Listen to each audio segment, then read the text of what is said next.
وَكَيْفَ أَخَافُ مَا أَشْرَكْتُمْ وَلَا تَخَافُونَ أَنَّكُمْ أَشْرَكْتُمْ بِاللَّهِ مَا لَمْ يُنَزِّلْ بِهِ عَلَيْكُمْ سُلْطَانًا فَأَيُّ الْفَرِيقَيْنِ أَحَقُّ بِالْأَمْنِ إِن كُنتُمْ تَعْلَمُونَ۔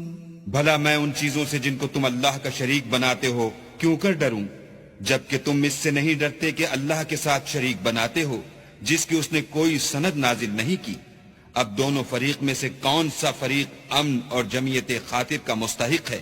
اگر سمجھ رکھتے ہو تو بتاؤ۔ الذين آمنوا ولم يلبسوا إيمانهم بظلم أولئك لهم الأمن وهم مهتدون۔ جو لوگ ایمان لائے اور اپنے ایمان کو شرک کے ظلم سے مخلوط نہیں کیا، ان کے لیے امن اور جمعیت خاطر ہے اور وہی ہدایت پانے والے ہیں۔